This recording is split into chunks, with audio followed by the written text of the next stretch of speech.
Welcome to another episode of Destination Linux Podcast.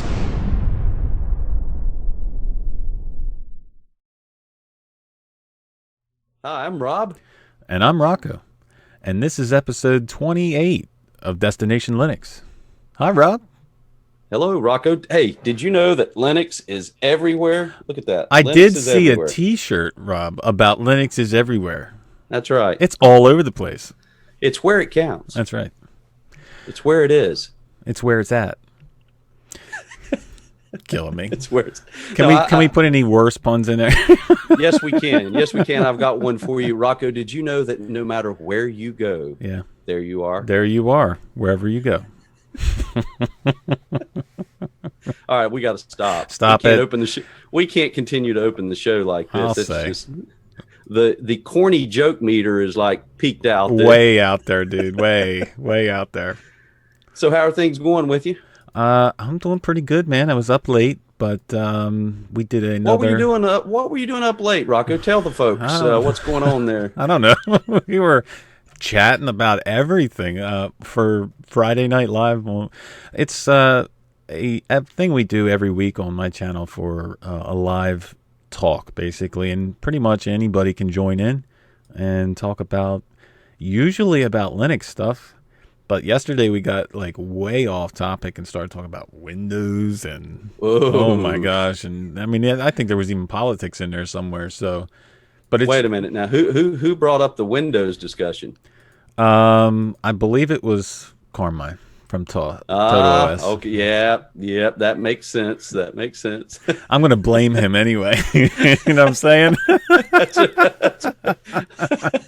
Oh, that's funny. That's funny. But yeah, it was a good time. But I was up till I guess 2:00 for the stream, and then 2:30 getting everything done with and over. So, well, it's fun. Having hopped into a couple of your live streams, it's always fun, but you never know really what you're gonna get.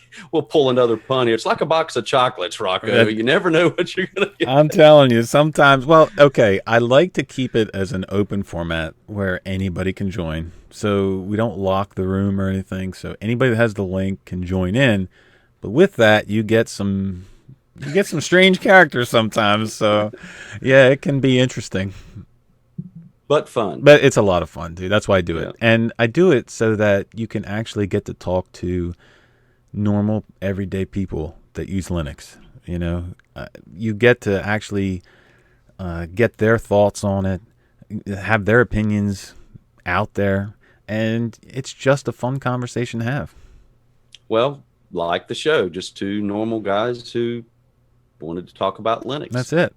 So, well, yeah, if anybody is around and would like to join in, it's on my YouTube channel, and it's called Friday Night Live with Linux, and we will do it again next Friday. Awesome.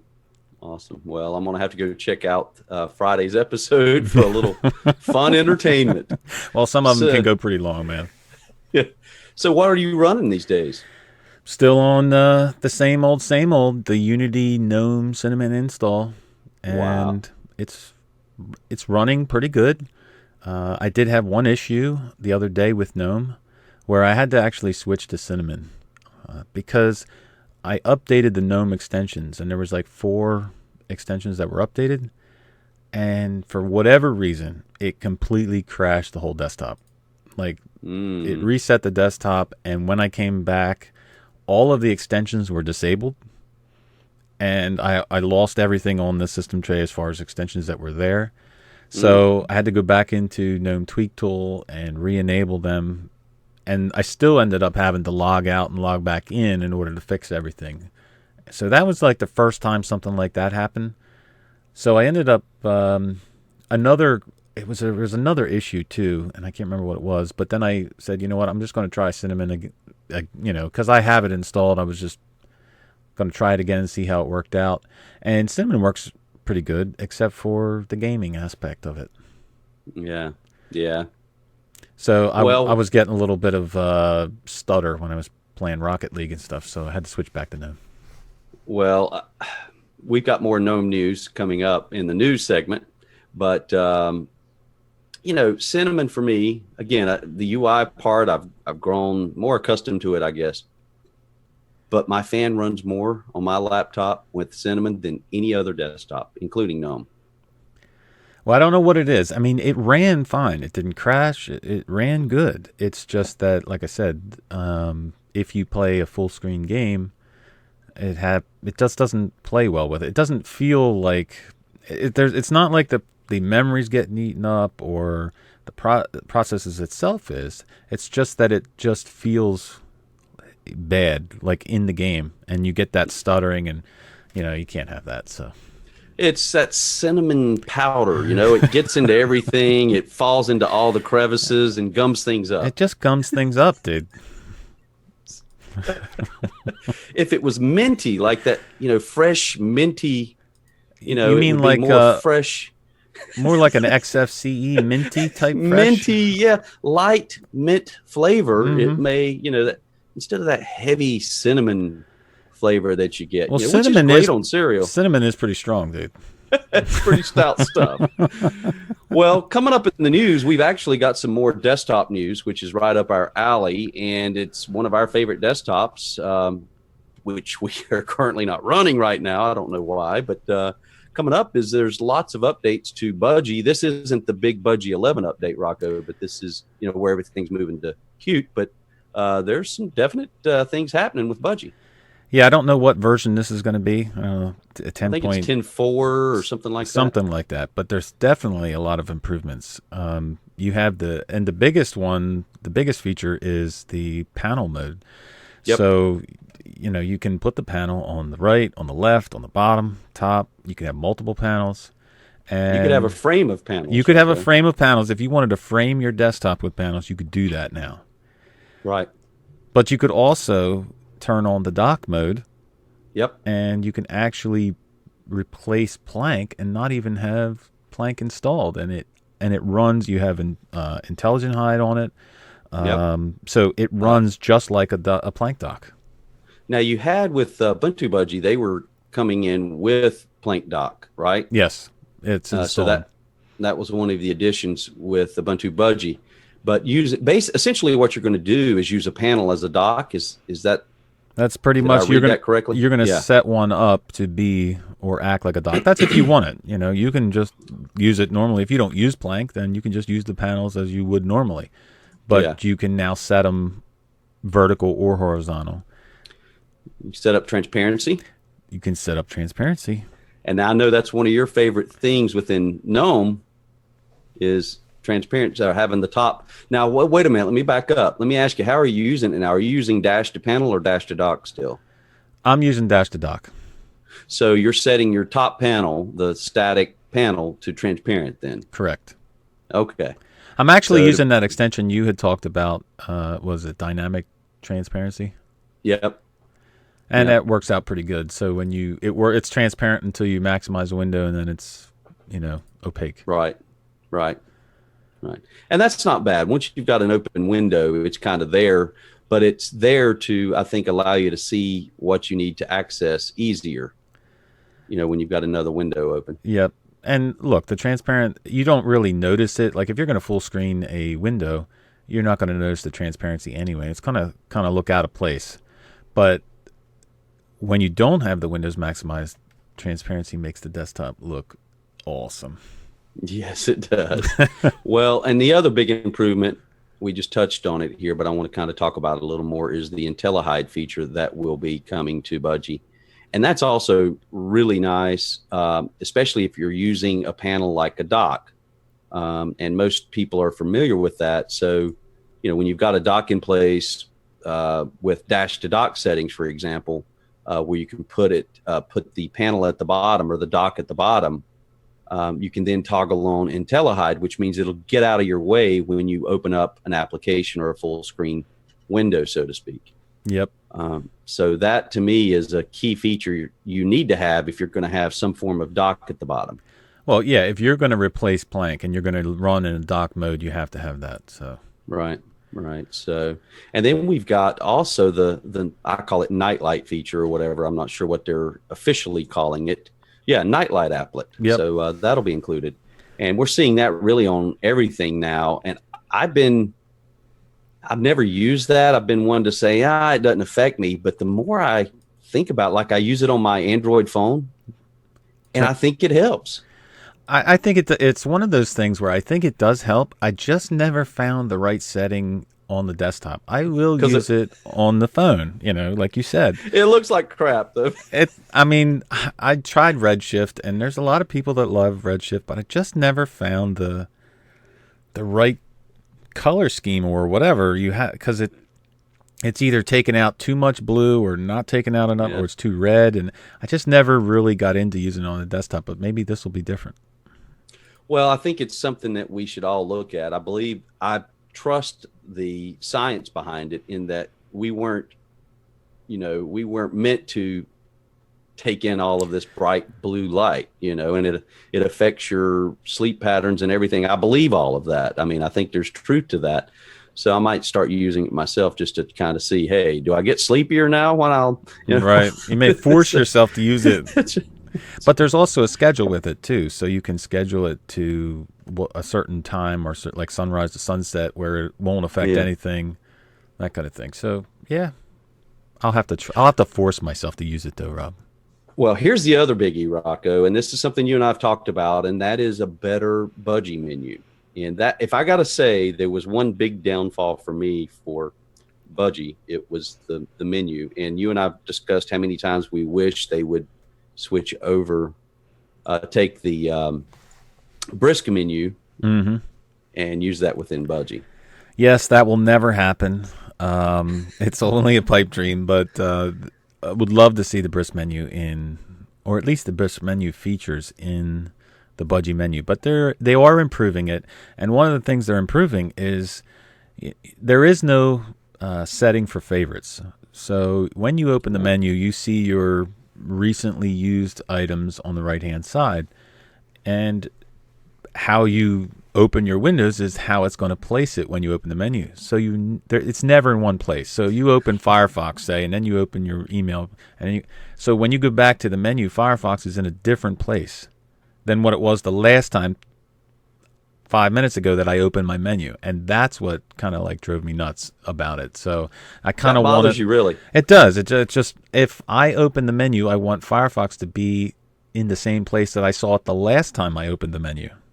Rocco, come on. I'm pulling your leg, but come on, man. Nah, seriously, I'm with you on that, because to me it would be like this. It would be like, you've got your clothes drawer, right, where you keep, I'm just going to break it down. You keep your T-shirt, however you do it. You keep your T-shirts here, your undergarments here, your socks here, your T-shirts here. What if every day you woke up and those were in a different place? I would lose my mind. I would totally lose my mind. Got to be in the right place all the time. There. That's where I know they are, right there. And that's kind of the same scenario with the menu. Yeah. I agree with you on the menu, and it's a muscle memory thing as well, because let's face it, you don't want to spend a ton of time in the menu, no matter how nice the menu is, whisker menu. You want to be able to go to it, find what you want, click on it if you don't have it in a dock or somewhere else on a panel. Well, I think the other thing, too, is if you had favorites or a favorites option in the Budgie menu, it would be a little bit different. You could maybe, if you could choose between using favorites or using recent applications, that'd be great, because that would satisfy me, and that would satisfy the people that would. It's all about me, Rob. No, it would satisfy me for wanting to have it at like a static type menu, but it would also satisfy the people that want to use it for the recent applications. But that's not an option, so that's kind of why it doesn't work for me. Well, the other thing they've improved, and we're going to have viewers, I'm sure, right now listening to this who say, guys, you're overlooking one thing with the Budgie menu, and that is just start typing what you want, and it shows up. You can start typing what you want, but there are times where I use my keyboard for most everything, and there's other times where I just want to click the menu and click the button. You know what I mean? Like, and I know there's other ways. There's docks, and I mean, I actually, have I use Dash-to-Dock, so I have my shortcuts there, and you would do the same thing if you were running Budgie. You would run a panel, and you would have your shortcuts there, but I don't. It's just kind of a preference thing. So You know what it is for me more than anything? Once you dig in and you start using the Budgie menu, you can use it. It's usable. You can search, and there's going to be speed improvements there on the search side for sure. But more than anything, it's the choice to be able to go in and configure it and set it up a particular way, or know that you can, and really you can't. Right. There's not a lot in way of option there. And I guess that's just my nature of enjoying the ability to go in and tinker around and look at it and say, hey, what if you did this, or what if you did that? I want to touch on another subject with Budgie, Rocco, with you, and I think it might roll into a bigger discussion maybe we didn't even plan. Not that we plan much for the show anyway. Okay, that's something unusual. So you think about these changes, and they're good changes. Mm-hmm. But if you take a step back and you look at what's going on with Budgie, and you compare that to, I don't know, let's say GNOME or GNOME, mm-hmm. How similar are these options now? How similar? Because if you take a look at some of the extensions that are already available in the GNOME desktop, and then you take a look at some of the changes within Budgie, there's some similarities there in UI, in placement of things, and docs and transparency and IntelliHide and all of these other things that are already in GNOME. I will say that Budgie always feels lighter to me than GNOME. But I brought this up because I started reading through some of the discussions in the article, and I don't know, there's 30 or so people in there with some, I think, very valid points that, hey, wait a minute, you can do all this now in GNOME. And so I guess my thought is, do we want that? Yeah, it's great to see improvements within the desktop, for sure. But at what point do we get to where they all start to be pretty much the same? Pretty much the same. Yeah, you take Unity out of the picture now. That, not to say that Unity will be gone forever, but let's just kind of set Unity aside, because it's kind of, no one knows what'll happen there. And you compare GNOME and you compare Budgie, and they start to look more alike.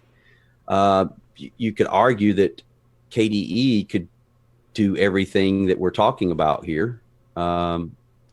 Is that good? Is that bad? Is it indifferent? It's just, my thought was, do we want everything to start to be the same? Well, I think that Budgie already has it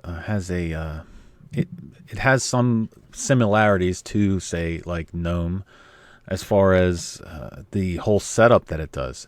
But you can always feel the difference and see the difference in Budgie. Yeah. And I think you can feel the difference more in Budgie than you can see the difference.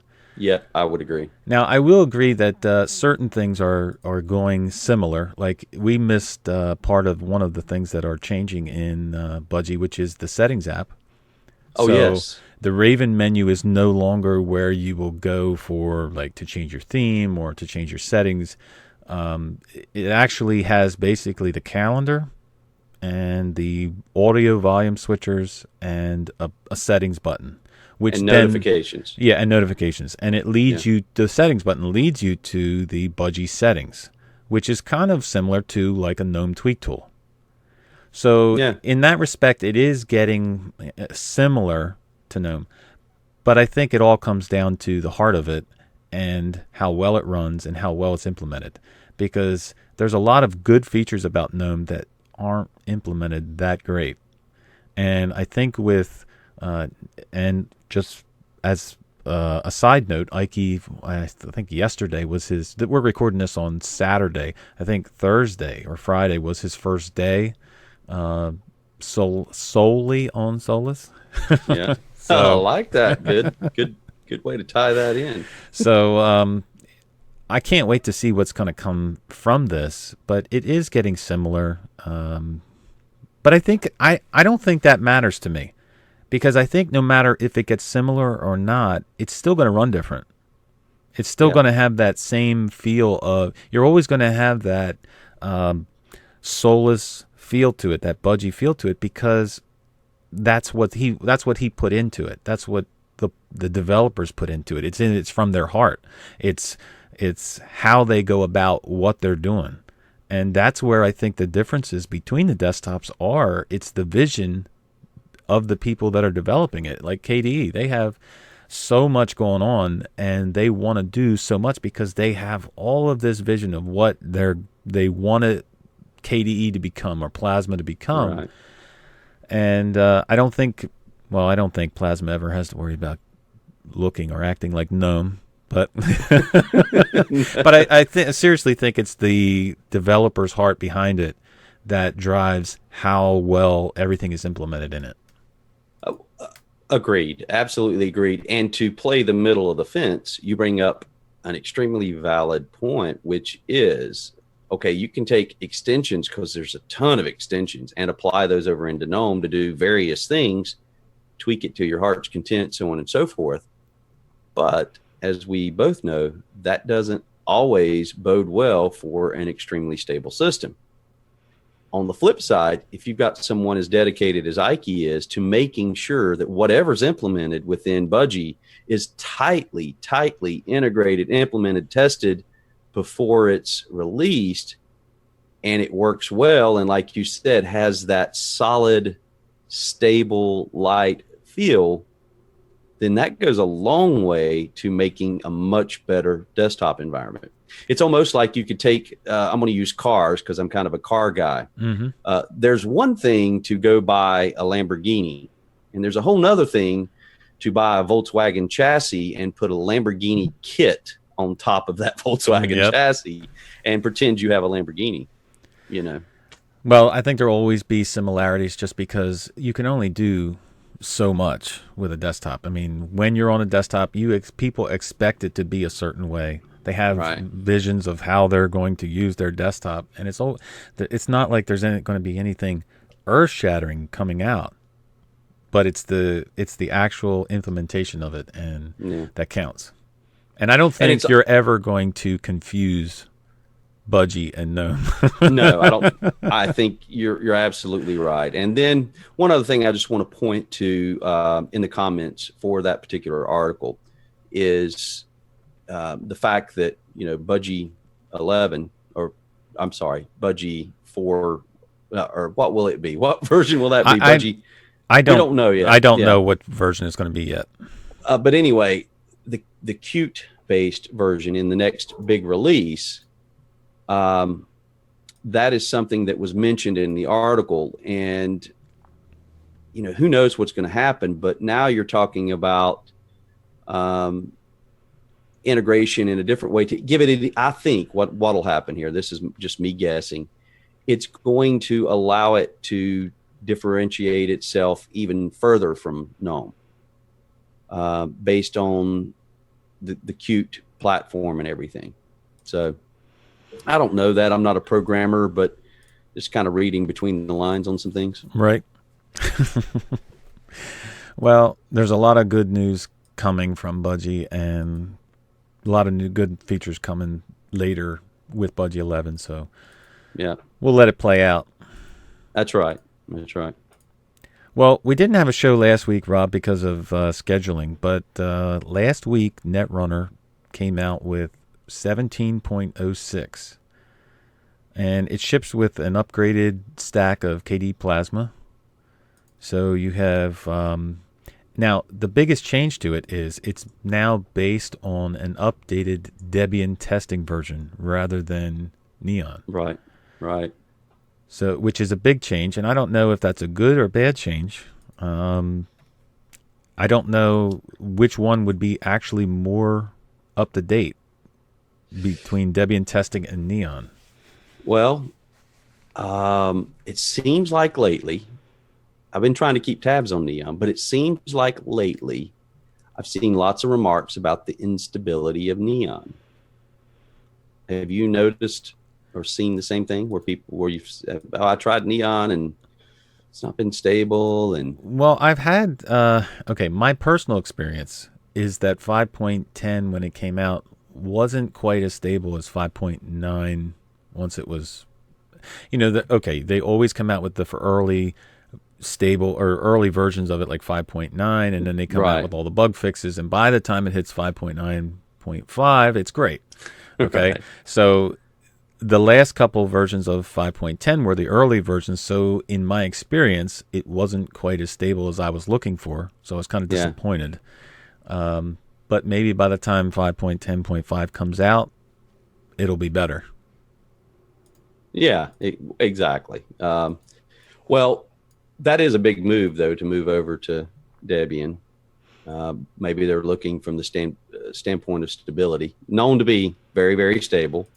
So, well, I mean, you have the Debian testing, but then you have things like Firefox 52, the extended support release installed. Right. So it's kind of like a mix, I guess. Yep.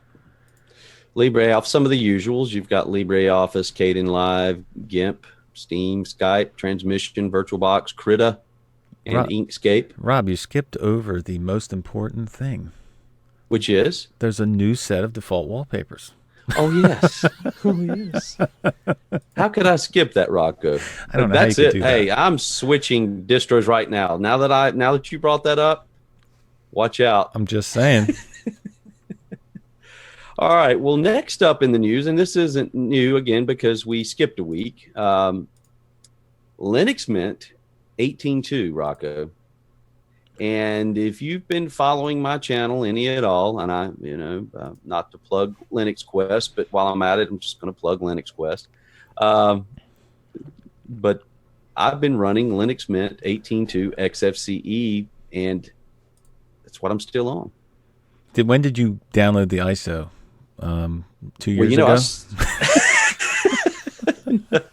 So I started with the beta release. Mm-hmm. And I kind of put myself out there to make myself. Well, I started out with Cinnamon because I kind of wanted to make myself use it, as opposed to just saying Cinnamon. Right.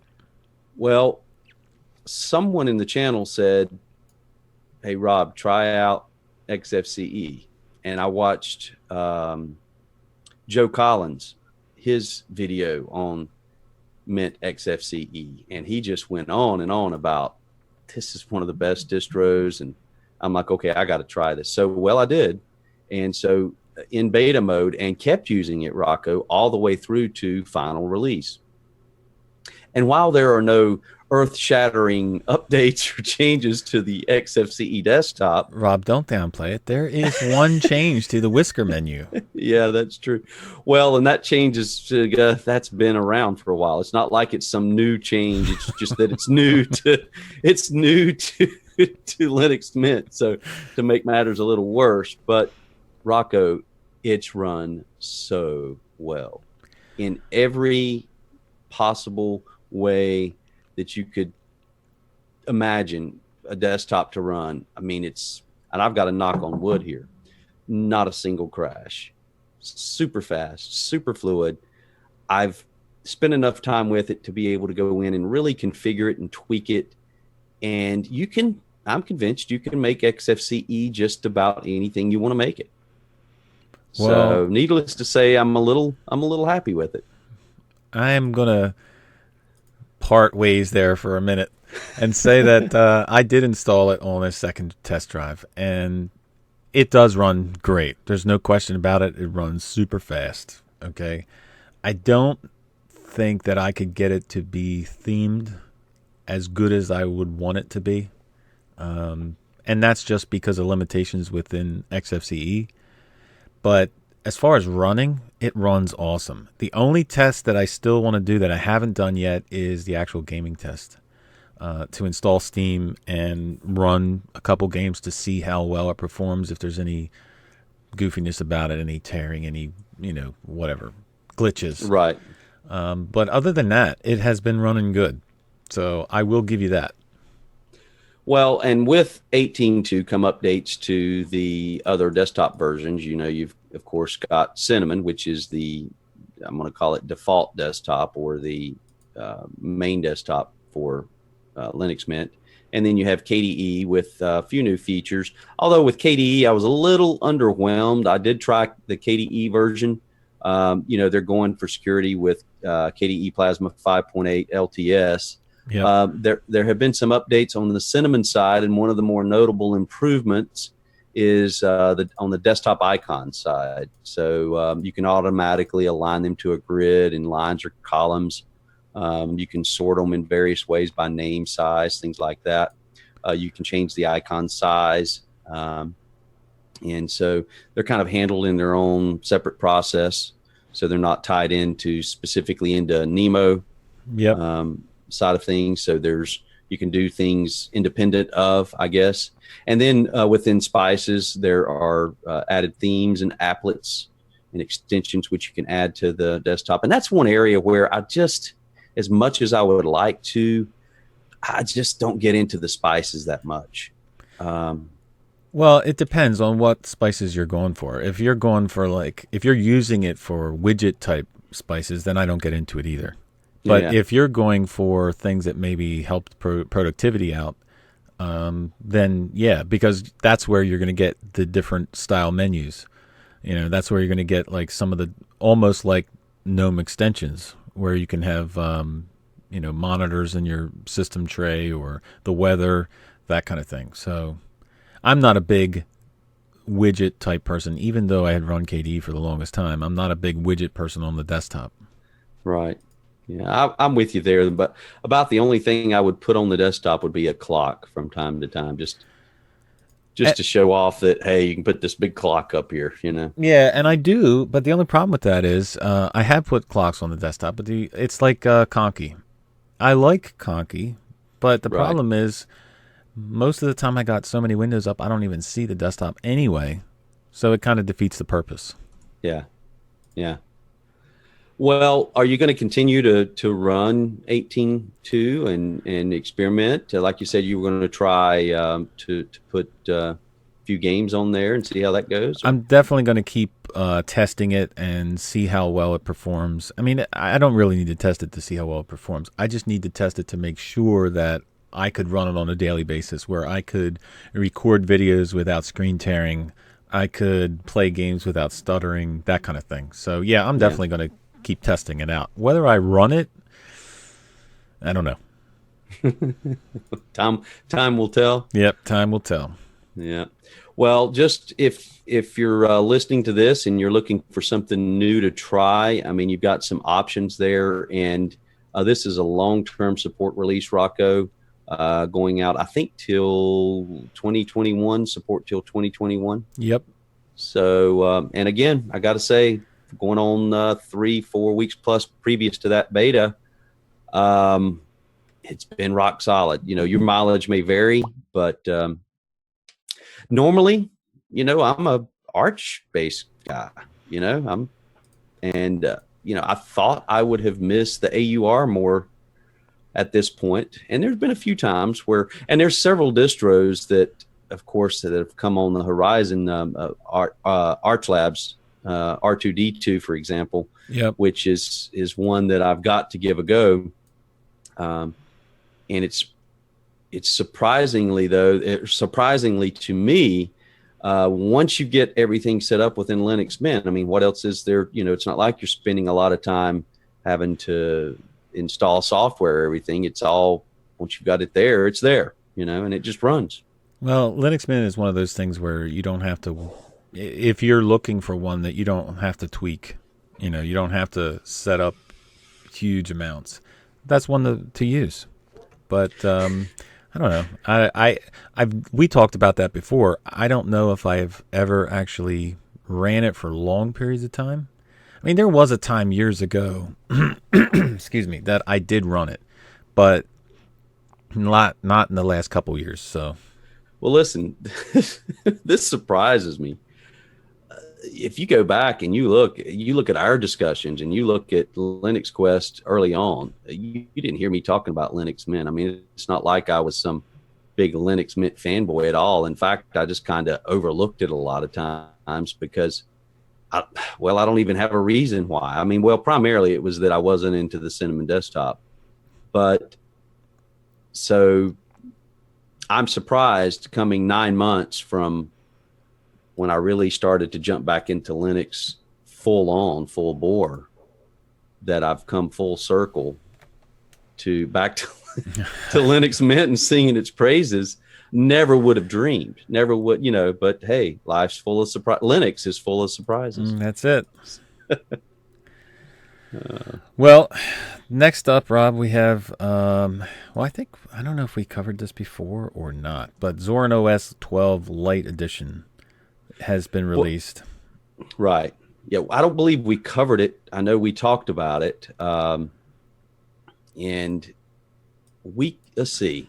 Or did we? Okay, now I'm second guessing myself. We'll have to go back and look. Well, anyway, it's based on 1604 LTS and got the Linux 4.8 kernel. And they have actually switched designs to go with Xfce. So, yep. Yeah, it seems like you're hearing a lot about Xfce. No, I don't know. That's Xfce. That's enough of that. All right, next topic. So, Rocco, have you ever been to Cuba by any chance? Hold on, let me think. No, never been to Cuba. It may be the whole embargo thing over the years, preventing that. But, so this is a new one on me. There is a distro called Nova. And they've they've come out with a new release. And according to the OMGUbuntu article, it looks seriously good. Don't know much about it. It's an Ubuntu-based distro. And if you go to Distro Watch, it was listed as development ceased or no longer being developed. But surprise, surprise. Now, in the article, Rocco, I read on through because I was interested in the screenshots. And it kind of looks like they've tweaked a GNOME desktop some with their own menu or something like that, maybe. It kind of resembles Windows, like almost like a Windows 10 type experience, and it actually looks pretty good. But we'll have to actually wait and see. I don't think there's an ISO to download yet, but these are just like screenshots of what they're working on. So. It's basically what they call it is they wanted a replacement for Windows computers in their country. So for the Cuban, they were going to put this out through the Cuban government, the school system, and everything. So went on to read more of the comments, and sometimes you can go through comments and find an article that gives you the real scoop or a version of a real scoop, right, on the particular distro or article or whatever it is. And in this case, there was someone from Cuba who said, don't bother. Trust me. We had this introduced to our school system in Cuba. They were going to make sure that everyone was using it. And after many failed attempts of getting things to work, they had to pull it because there were too many issues, too many bugs. So found that very interesting. Not to say that that's going to be the case with this new release. That experience could have been, previous versions or whatever. But read through those comments for yourself, and because it could release and be extremely stable. I'm just saying that one caught my eye from someone who actually used it. Right. Well, like you said, we're just going to have to wait and see. I don't know much about it, and we'll just have to let it play out. Yep. Well, just a quick note. 1610 comes to end of life July 20th. So next Thursday will be the last, support release, or not release, but support will end on then. So you may want to upgrade. But like I said before, if you're on 1610, you're probably going to end up upgrading to 1704 anyway, because most people who don't really are not really in or want long-term support, they're not going to run 1610. Yeah, they're going to run 1604. So if you have upgraded to 1610, then you're probably already on 1704. But just in case you are not. Oh, time flies when you're having fun. I'm telling you. Well, so go ahead, Rob. Well, I was just going to talk about, this is a story here that kind of harkens back to some previous episodes with System 76 in mind, and that's TUXEDO computers are going to develop their own Ubuntu-based Linux distro using the drum roll, Xfce Desktop. That's a terrible choice. Oh my gosh. Well, it is I guess a trend now. I guess System 76 started the ball rolling, but yeah, it looks like they're going to have a system that, and it seems to me from everything that I'm reading, they're tweaking a lot more than just themes and specific things. They're doing kernel level tweaks, or not, maybe not modifying the kernel, but that type of level tweaks to their systems. And I don't know if that's going to work out too well.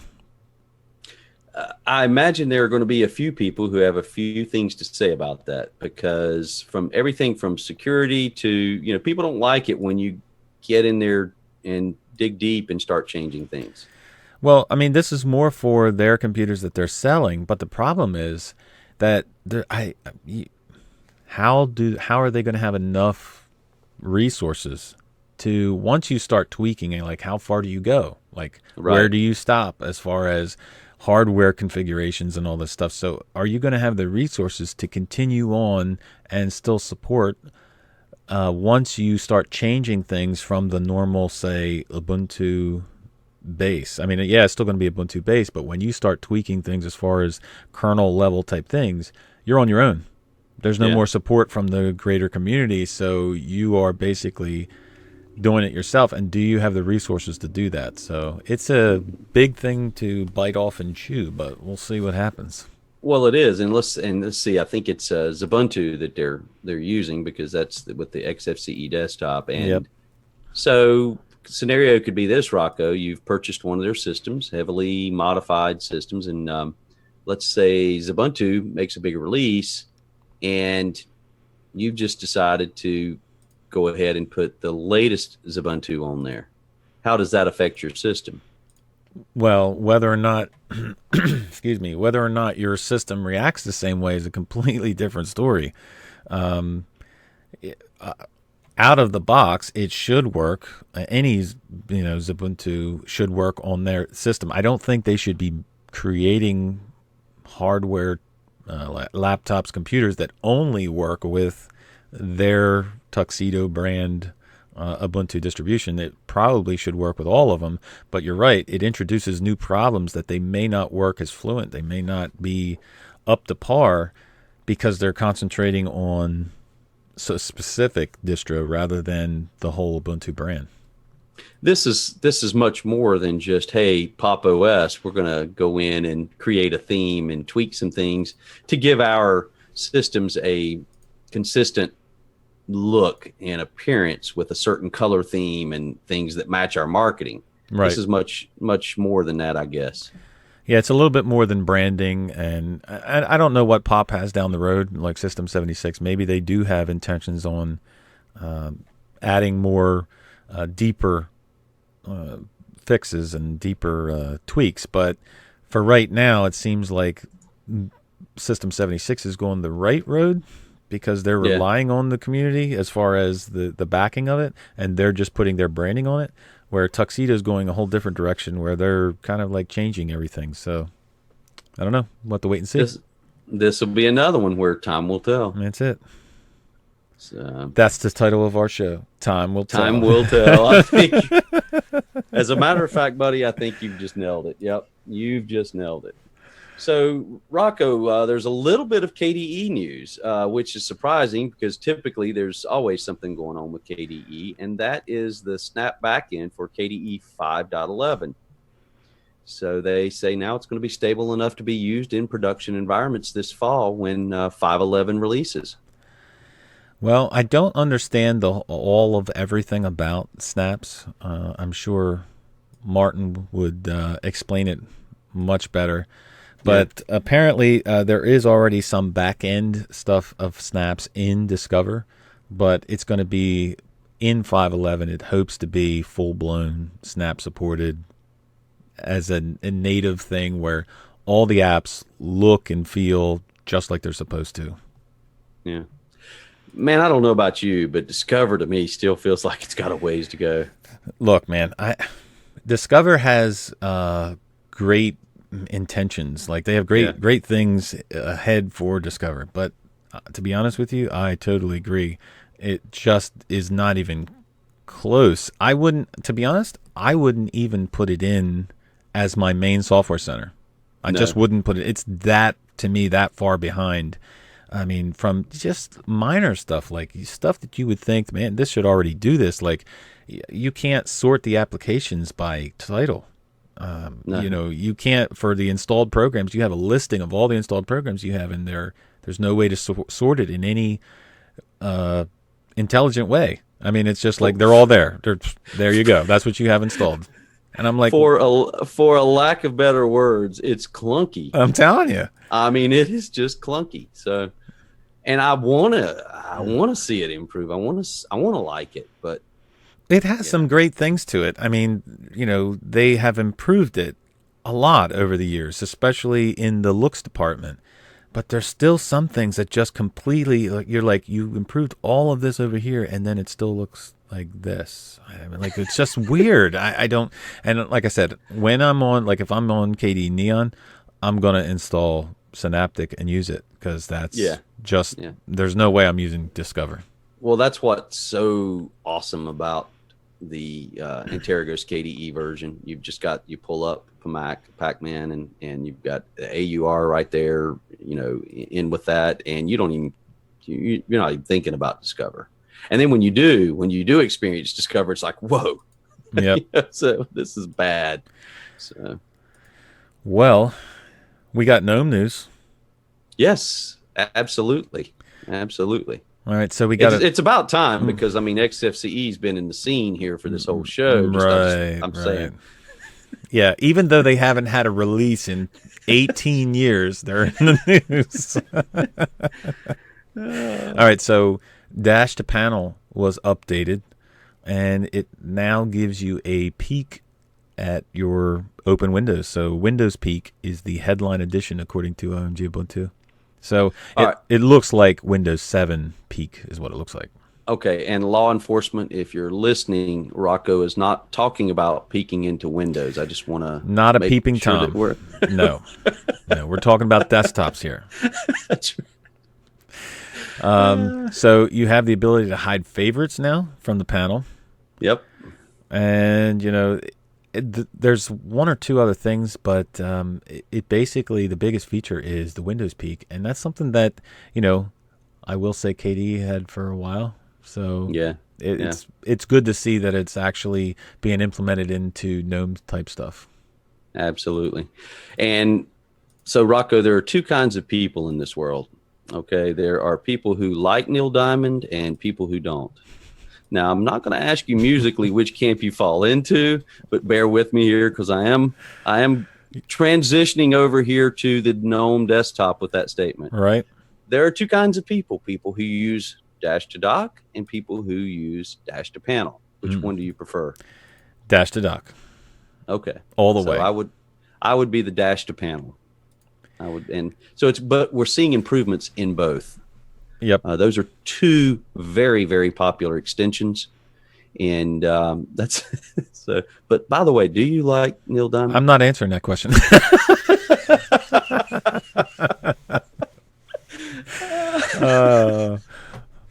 No, I'm just skipping over that. I'm not even going there. In the new version of Dash to Dock, Rob. Yeah. So what's going on with Dash to Dock?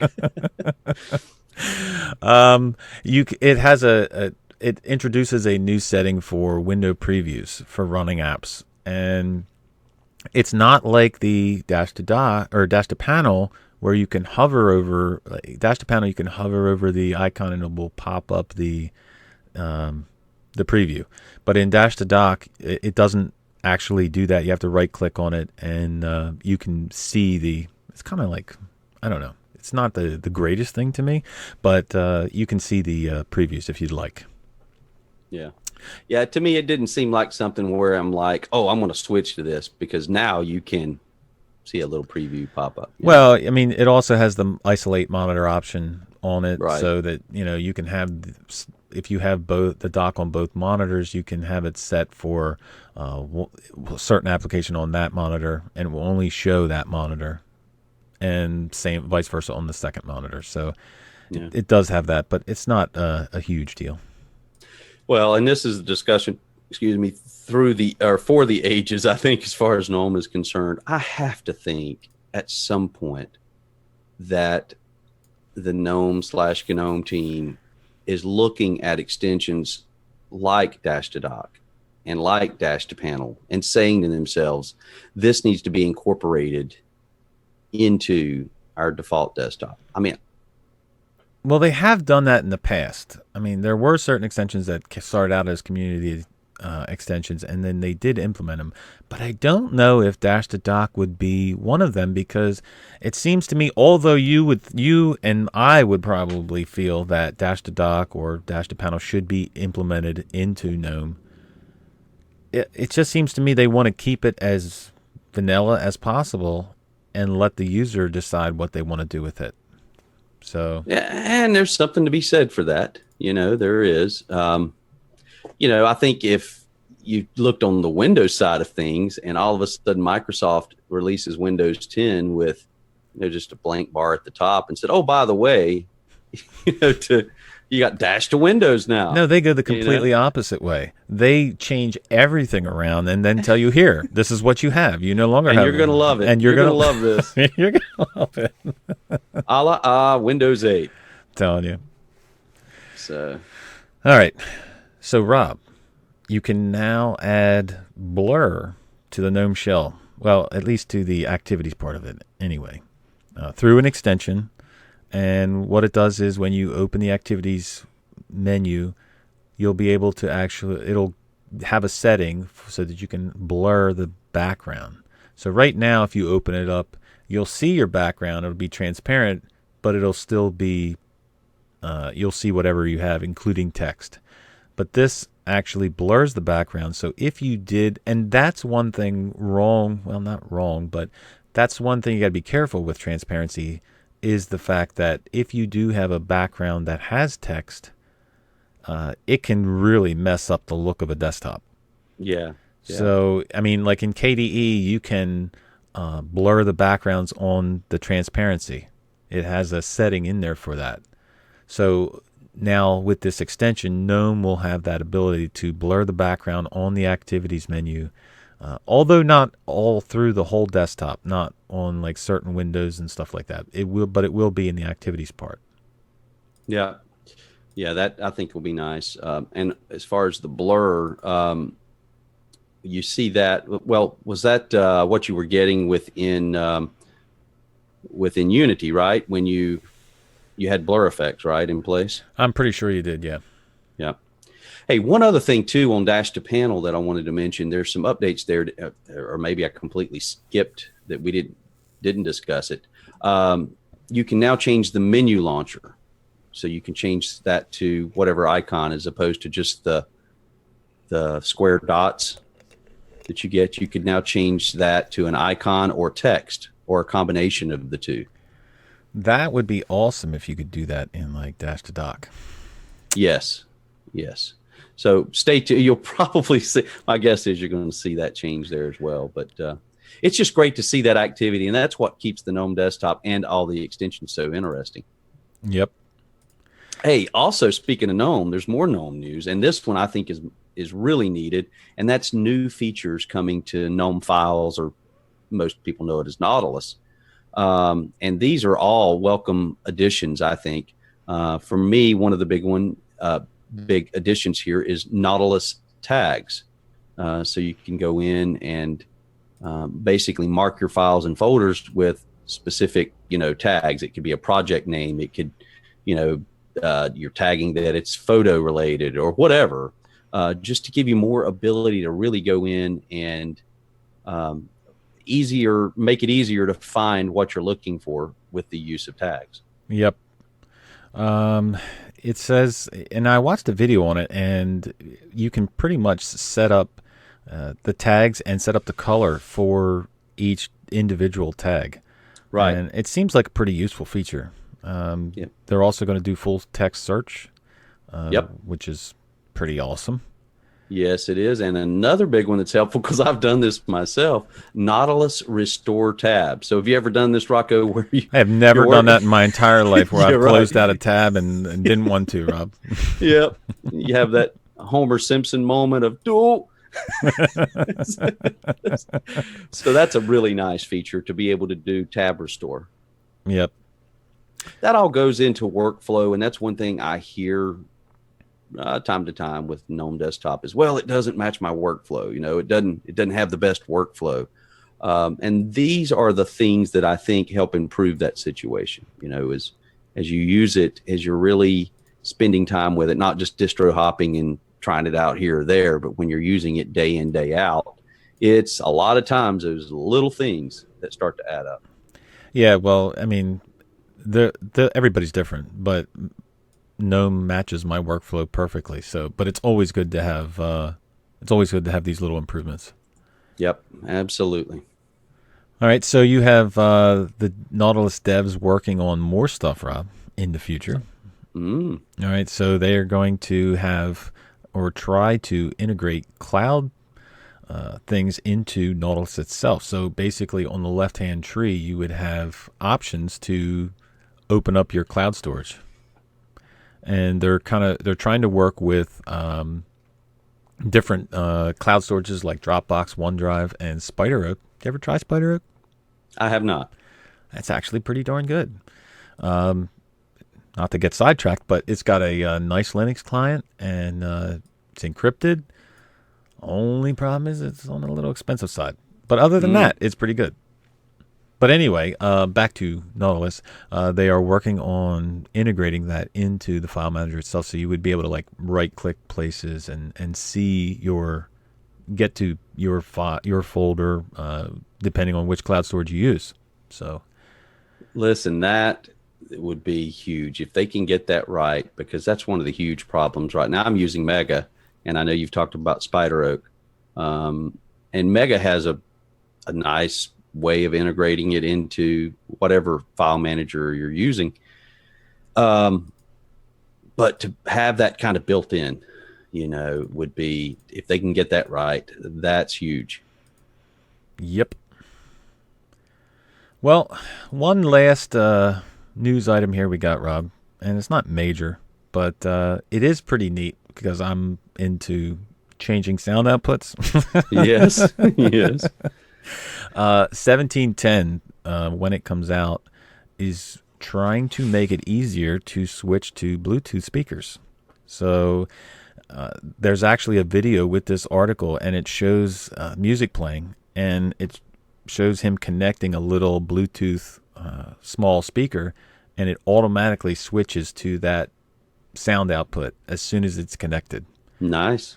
Now, I have a set of Bluetooth earbuds that, for whatever reason, don't work well with Linux.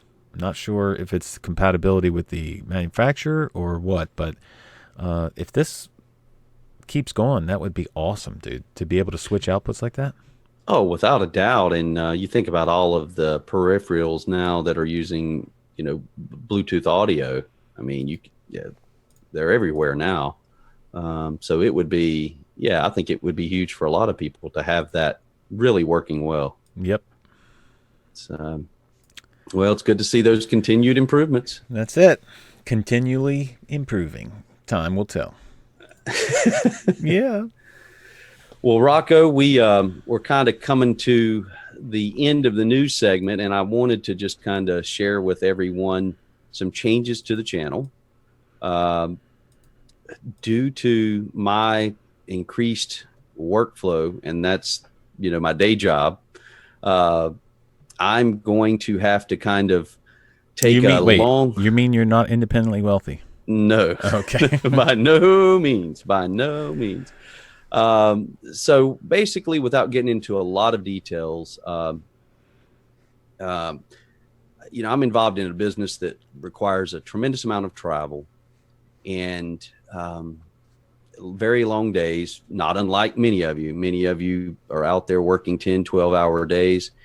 And to kind of make a long story short, my time and involvement in a hobby I love, and this podcast and my channel has become harder and harder to make time for or make room for.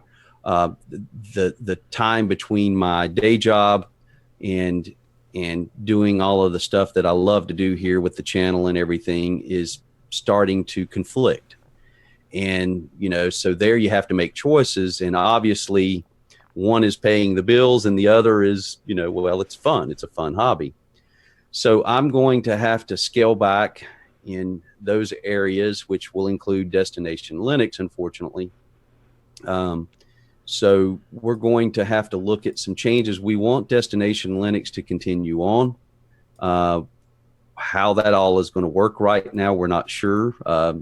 Time will tell. Time will tell. Time will tell.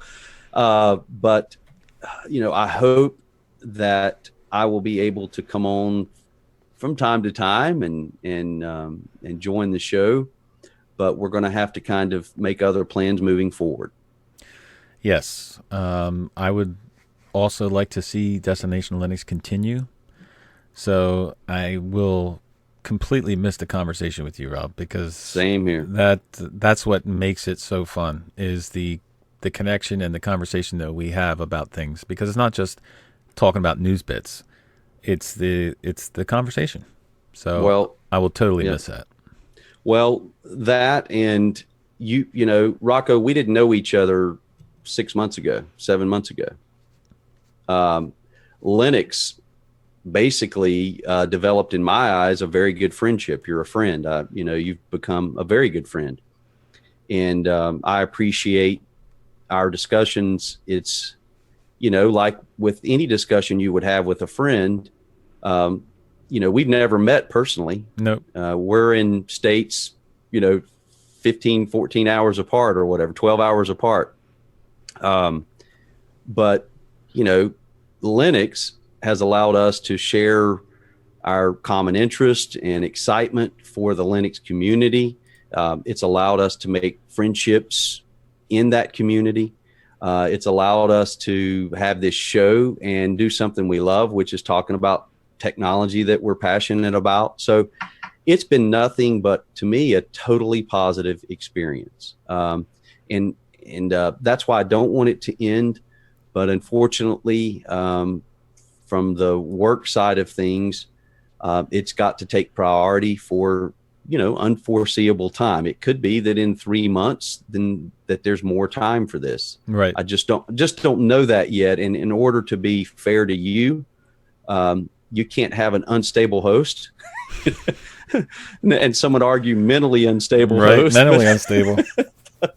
But so in fairness to you, who and I'm going to say this because nobody knows this, but you have been doing more of the workload, and that's not something that I have felt good about, because I wanted to share in the channel as much as possible, and I certainly would not want to put even more of that workload on you, Rocco, because again, this is something we decided to do and share the workload on. So because of that, I'm going to recuse myself for the time being. Time will tell. And we'll want the show to continue on. And hopefully you'll have me back on from time to time. Never again. If possible. But I want to thank everyone who has followed the channel and subscribed and who listens to the podcast, and the supporters from the Patreon page. And I will continue to help any way that I can, maybe kind of in the background, behind the scenes with some things. And it certainly doesn't end our friendship. And, we'll be continuing our conversations. I'm sure that's not recorded, but. Right. Well, that's the thing. I mean, this is not just about Linux. I mean, there's many conversations we have about stuff completely not related to Linux. So That's right. To just life in general. So. But I do want to thank everyone. I'm going to miss doing this show regularly, and but we'll see you out there in the community for sure. So going forward, not exactly. This was kind of like short notice. I sprung it on Rocco, basically. He pretty much sprung it on me. So, not exactly sure, but we will be getting another host, or maybe even two hosts. Who knows? But in the meantime, it may be a guest host type thing to start out with to continue the show, and then hopefully turn into something where it will be more steady of a regular specific person or persons helping me host. So, not exactly sure how it's going to work out. Simple as that. But as they say, the show must go on. The show must go on.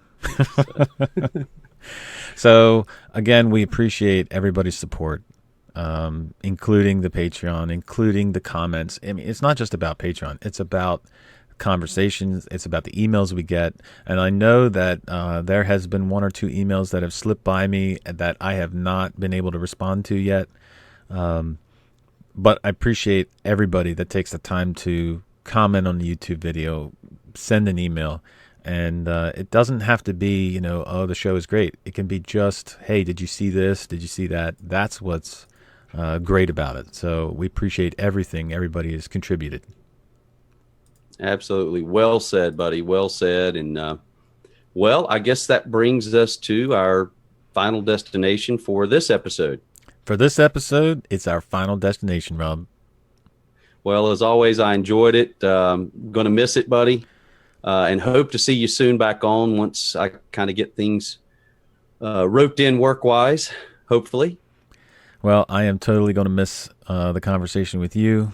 But, hey, you got to do what you got to do, man. It's life. That's right. That's right. Well, enjoy this show, and we will catch you later. All right, Rob. See you, man.